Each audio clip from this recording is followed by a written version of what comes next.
Welcome all. Myself Ashish Venkatesh Prabhugaonkar, Assistant Professor at DCT's Dempe College of Arts and Science. This module is for program Bachelor of Science 3rd year. Subject is Botany, Semester 6, course code BOD 104. Course title is Biofertilizers. Title of this unit is Quality Control of Biofertilizers, and name of this module is Storage Conditions and Shelf Life of Biofertilizer. In this module, we are going to learn storage conditions and shelf life of biofertilizers, and we should be able to explain the various storage conditions required for biofertilizers and the shelf life of biofertilizers, various factors relating to it. Storage conditions and shelf life of biofertilizers. As biofertilizers are live product, we have to understand this compared to the chemical fertilizers, which are marketed for the chemical ingredient, for example nitrogen, phosphorus, potash, or any other macro or micronutrient present in them. The biofertilizers themselves doesn't contain any nutrient itself. They are the products which contain the live cells of the bacteria or fungi, mycorrhizal fungi, or rhizobium. So these live cells infect or colonize the plant roots and in turns give the benefit to the crop. The cyanobacteria, for example, they will be growing around the plants, and when they die, they will release the nitrogen in the soil, which will be taken up by the crop. So storage of the product is important aspect for marketing, as demand for product in the market is highly variable. The demand may be because of the climatic conditions, because of the kind of crop plant the farmers select. So demand in the market is highly variable, and storage is a very important factor for any production and marketing.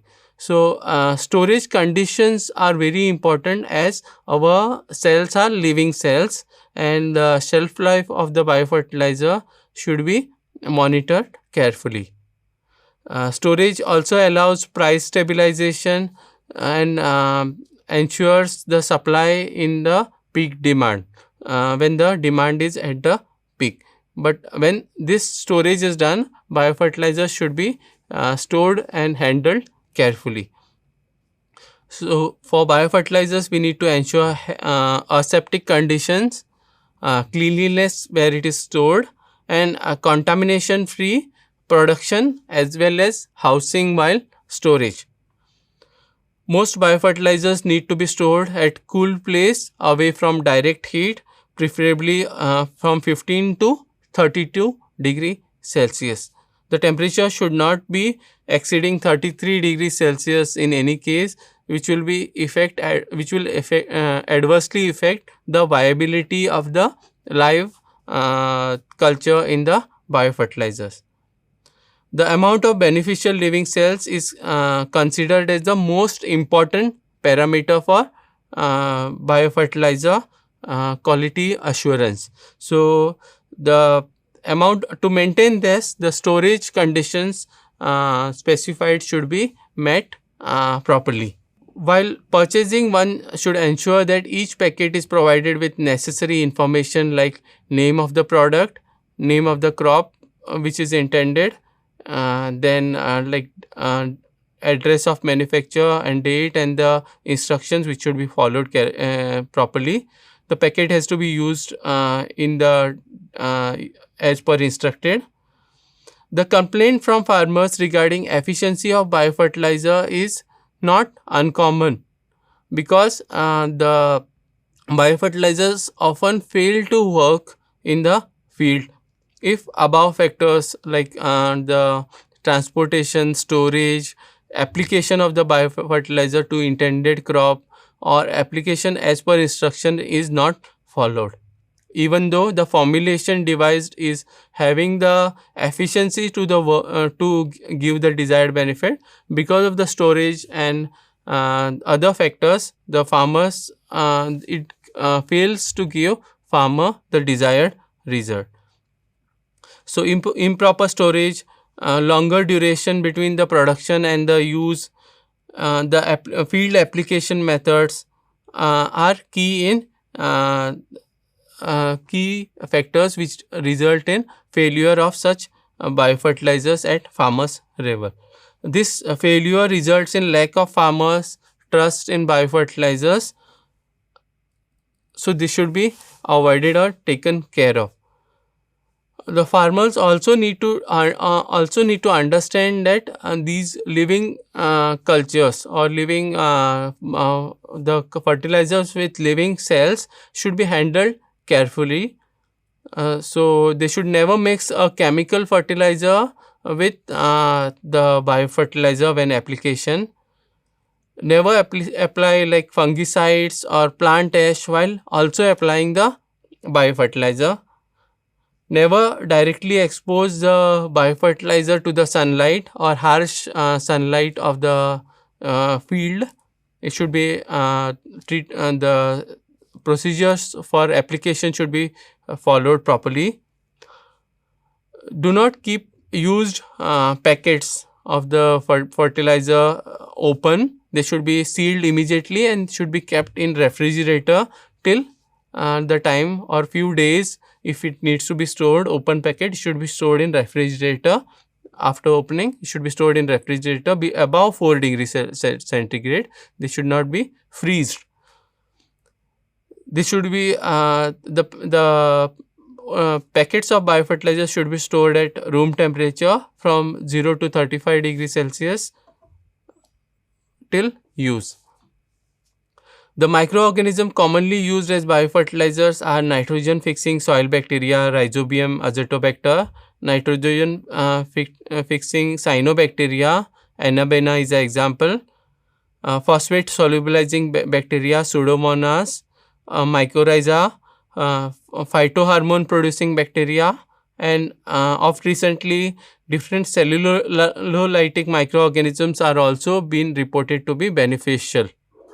The viability of these organisms during production, formulation, storage, transportation, distribution, field application is directly related to the plant growth promoting potential of the biofertilizer formulation. So this viability of these cells should be ensured at every stage. The biofertilizer may fail even during the transportation. There are some examples wherein the transported biofertilizer was during the transportation exposed to very high temperature, very severe sunlight, and the failure of the biofertilizer required to be investigated and the problem should be sorted out. So, there are various strategies are devised to ensure maximum viability of the microorganism used in formulation during the devising of a formulation. The optimization of biofertilizer formulation, application of thermotolerant or drought tolerant genetically modified strains also is being researched upon, which are more tolerant to temperature stress or drought stress, so that they are kept viable for longer duration. Application of liquid biofertilizers is also seen as an option. Optimization of biofertilizer formulation, we had discussed this during the last module also. The carrier material or the strains should be selected carefully so that a formulation is more having more shelf life and better resistant to the various storage factors. Liquid biofertilizer is also seen as a new way or better way of preparing or application of biofertilizer. Unlike solid carrier, biofertilizers with liquid formulation allow manufacturer to include sufficient amount of nutrient for cells to remain in active stage. Shelf life of the liquid biofertilizer is also more, and they are tolerant to the more almost 55 degree Celsius temperature. However, process of making liquid biofertilizer is the cost of making liquid biofertilizer is significantly higher than solid formulation. For a huge country like India, biofertilizers are generally not tailored to the local conditions. We have large variation in temperature or the rainfall patterns and soil conditions, soil pH. So the biofertilizers required to be tailored to the particular location where the farm is there. It is not surprising that such products will not meet the quality standards or viability at the field level at different climatic conditions. So the testing of the product for shelf life at variable climatic conditions, storage condition should be done, and it should be standardized. Adequate enforcement of quality control of biofertilizers should be ensured to increase farmers' trust in such biofertilizers, and shelf life and storage conditions are met. These are my references. Thank you.